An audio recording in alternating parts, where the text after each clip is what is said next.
I am going to discuss defects of vision. Previous 2 videos में हमने discuss किया था main parts of the eye and accommodation of I.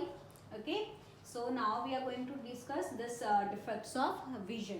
So defects of vision, basically 4 defects हैं. The first one is myopia, second is hypermetropia, third is presbyopia, and third last one is astigmatism. So we will start with the first defect, that is myopia. Myopia is also known as short sightedness and near sightedness. ठीक है, अब name से suggest हो रहा है near sightedness का meaning क्या है, that person is able to see the nearby objects clearly, कि पर्सन को नियर के ऑब्जेक्ट जो नजदीक पड़े ऑब्जेक्ट वो क्लियरली दिख रहे हैं, बट जो दूर पड़े ऑब्जेक्ट हैं the person is not able to see the far objects clearly, कि दूर के ऑब्जेक्ट उसको क्लियरली नहीं दिख रहे हैं, नजदीक के ऑब्जेक्ट क्लियर दिख रहे हैं। इसमें एक और कंडीशन है like this is the diagram, जिसमें क्या है बच्चे, रेज इन्फिनिटी से तो आ रही है, फार पॉइंट से तो आ रही है रेज, बट क्या हो रही है वो रेटिना पे फोकस नहीं हो रही, रेटिना से पहले ही फोकस हो जा रही है। इट मीन्स जो इमेज कहाँ फॉर्म हो रही है, it is formed in front of retina, retina से पहले बन जा रही है। Now what are the causes, ये डिफेक्ट आता किन रीजन से है। The first one is that the excessive curvature of cornea and the decrease in focal length, की फोकल लेंथ क्या होगी लेंस की, ऑब्वियसली लेंस की फोकल लेंथ डिक्रीज हुई है तभी फोकस पहले हो रहा है। And the second one is elongation of eyeball, eyeball जो है आइरिस एंड प्यूपिल वाले पार्ट को बोलते हैं कंबाइंड, तो वो इलोंगेट हो गई है।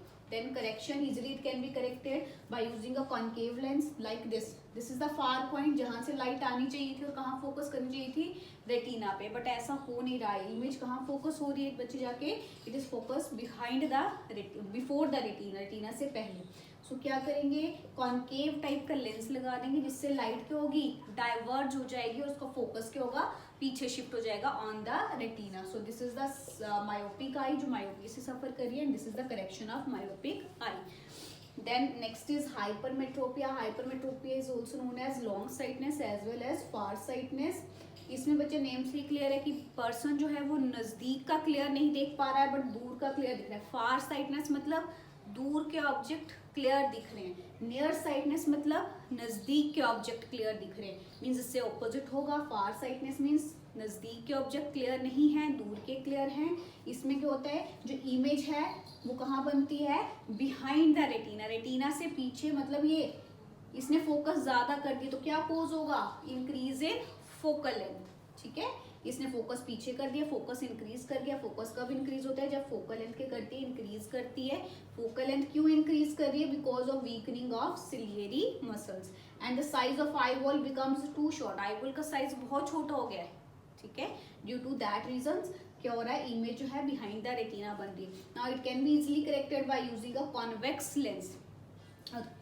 This is the least distance और you can say near point 25 centimetre, जहां से लाइट फोकस होके कहाँ जा रही है, पीछे जा रही है। ठीक है, बेसिकली आनी कहाँ चाहिए थी, रेटिना पे, मतलब ये जो फार नियर पॉइंट है वो क्या हो गया है, शिफ्ट हो गया है। हमें इस नियर पॉइंट को सेम एग्जैक्ट इसी 25 सेंटीमीटर की डिस्टेंस पे लाना है, तो क्या करेंगे, कॉन्वेक्स लेंस लगा देंगे। ये क्या करेगा, फोकस लाइट को पहले ही फोकस करना स्टार्ट कर देगा। ठीक है, इसमें लाइट जो है वो दूर फोकस हो रही है, इसमें लाइट पहले ही फोकस हो जाएगी। So this is the correction. Myopia and hypermetropia common ही है, जो आपने मैक्सिमम स्टूडेंट्स में भी देखा होगा कि कुछ बच्चों को नजदीक का क्लियर दिखता है, कुछ बच्चों को दूर का क्लियर दिखता है।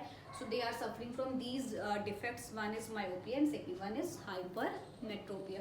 The third one is this presbyopia.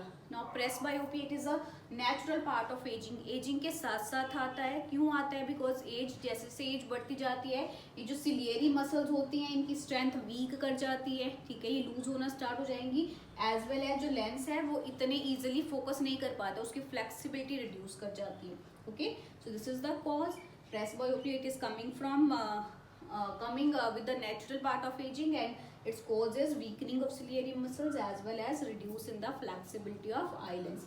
One more thing, जो मिडिल एज में presbyopia स्टार्ट होता है तो इसको आप जो है नेम कर सकते हो लॉन्ग साइटनेस ऑल्सो, बिकॉज इसमें नजदीक का क्लियर नहीं दिखता है। ओके, presbyopia ऐसा डिफेक्ट है जिसमें नजदीक का क्लियर नहीं दिखता है। So middle age and old age में इसको लॉन्ग साइटनेस भी बोल देते हैं। Now it can be easily corrected by using a bifocal lens. पहले क्या होता था, आपने अपनी नानी दादी को देखा होगा, that they are using 2 specs. ठीक है, 2 चश्मे यूज करते थे, एक दूर का देखने के लिए, एक नजदीक का देखने के लिए। Now the due to advancement in technology bifocal lens आ गए हैं। What is these bifocal lenses? Bifocal में एक पार्ट जो है means half of the portion concave होगा, half of the portion convex होगा। मतलब दूर का देखने के लिए भी एक ही चश्मा है, नजदीक का देखने के लिए भी सेम वही चश्मा है, जैसे उसमें पार्ट्स डिवाइड कर दी कि एक पार्ट कॉन्केव होगा, एक पार्ट कॉन्वेक्स होगा। बिकॉज प्रेस बायोपिया एजिंग के साथ आ रहा है, तो एजिंग के साथ जब सिलियरी मसल्स वीक कर रही है, फ्लेक्सिबिलिटी रिड्यूस करी, तो दूर का भी नहीं दिखेगा। Basically it is a near site far sightedness, but उसमें नजदीक का भी क्लियर नहीं दिखता है और दूर का भी नहीं। सो कॉन्केव क्या है बच्चे? Concave lens. कॉन्केव लेंस कब यूज करते हैं? जब दूर का देखना हो, ठीक है। यही है ना कॉन्केव कहाँ यूज करते हैं? जब मायोपिया, दूर का देखना। दूर का देखने के लिए आईज को क्या करना पड़ेगा? ऊपर उठाना पड़ेगा। So this concave it is on the upper portion of the lens. जो लेंस होता है उसके अपर वाले साइड पे क्या होगा? कॉन्केव लेंस लगा होगा। और जो नजदीक है उसको तो आप डाउन आइज से भी देख सकते हो। सो लोअर वाला पोर्शन क्या होगा? कॉन्वेक्स। तो एक ही स्पेक्स में क्या है? 2 लेंसेज लगे हैं, उसको बायफोकल लेंस बोलते हैं।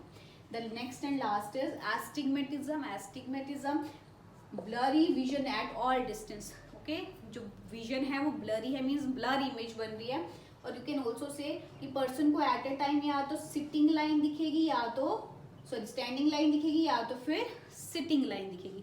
पर्सन मीन्स या तो ऐसे देख सकता है एट ए टाइम, या तो फिर ऐसे दिख सकता है। उसको ये दोनों एक साथ नहीं दिखेगा, या तो हॉरिजॉन्टल दिखेगा या तो फिर वर्टिकल दिखेगा। And it is due to the curved cornea.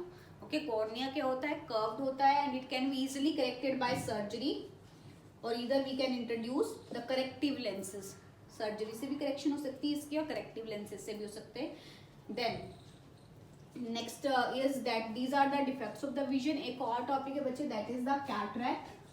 Cataract is the disease, okay, बीमारी है जो लोकल लैंग्वेज जिसको आप बोलते हैं मोतिया, ठीक है। So it is due to the formation of protein layer. Protein की एक एक्स्ट्रा लेयर बन जाती है ओवर द आई लेंस, जिसकी वजह से क्या है? धुंधला दिखना स्टार्ट हो जाता है, क्लाउडी दिखना स्टार्ट हो जाता है। सो this is the cataract. Cataract is a disease which is causes due to the formation of protein layer over the eye lens, and it can be easily corrected. इसको easily correct कर सकते हैं with the help of surgery. Okay, and one more thing, we can easily donate our eyes even after birth, after our death. Okay, death के बाद भी आप easily क्या कर सकते हैं? eyes को donate कर सकते हैं। तो उसके लिए क्या है? एक और थिंग, वन मोर थिंग, जो जिसका कर्व्ड कॉर्निया या जिसका ब्लरी विजन है उसको आप अपनी आईज डोनेट कर सकते हो। मीन्स कॉर्नियल ब्लाइंड पर्सन को क्या है? इजिली आईज डोनेट कर सकते हैं। बट जो कम्युनिकेबल डिजीज से सफर कर रहे हैं person, they are not able to donate their eyes.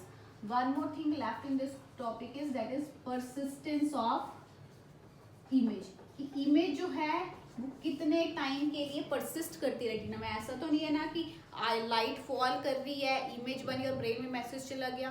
So it will persist in the eye और रेटिना 1/16 टाइम।